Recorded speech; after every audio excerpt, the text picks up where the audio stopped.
just after midnight on Wednesday, the full moon in Taurus is joined with the asteroid Vesta, the goddess of the sacred flame. This is a beautiful combination. It's really cleansing, gentle, and nourishing. And after the last few months of really eruptive Uranus energy, Taurus Moon and Vesta together bring a really safe place home. It's about being present, healthy boundaries, tantra, being in your body. In astro speak, this literally translates as sacred earth, or the body is a temple. This is a space to give yourself love and self-care, tenderness and devotion. If you're thinking of starting a healthier lifestyle, this is the time to launch it. It will feel right and flow easily. Love and protection for the earth is also a priority right now, and the need for a collective effort. The moon and Vesta are opposite the sun and Mercury retrograde in Scorpio.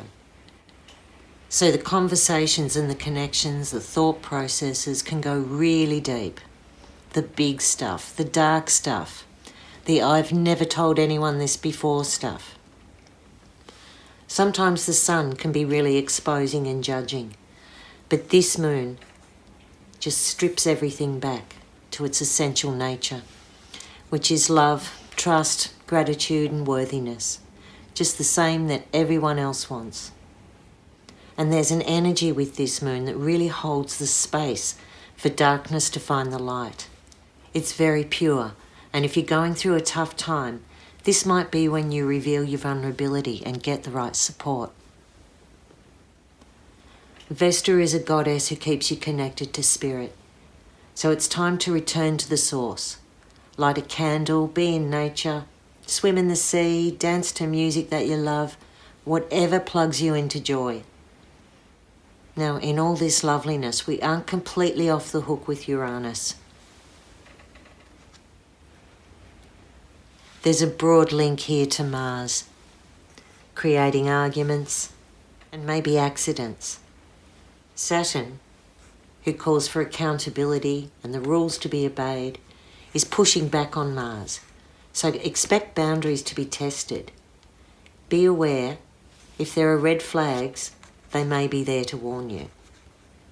Also, Venus and Neptune are sending signals to each other about feeling trapped or disappointed.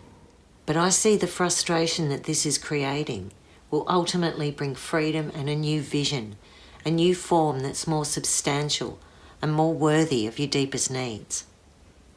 Money might be involved with that, but this isn't about money. This is about things that don't have a price. Overall, this moon is really supportive and connected peacefully with most of the other planets, as they are with each other. There's an element of seeking and questing, of trusting and opening up, of accepting a simple truth without much complication, finding the inner reserve and the perseverance to undertake the next step. There's a thing with Taurus. It's a slow-moving creature. It's a bull. It builds up momentum once it's started. It doesn't like to be hurried, and it doesn't like to miss a step. It's a sensual and patient and kind animal. The big gift of this full moon is a whole planet experience of self-love and self-belief, and it would be such a shame to miss this step. Somewhere nearby, there's recognition for your efforts and appreciation for your integrity and strength. Someone can really see who you are and what you've been through. And if your guard is up, you'll miss it.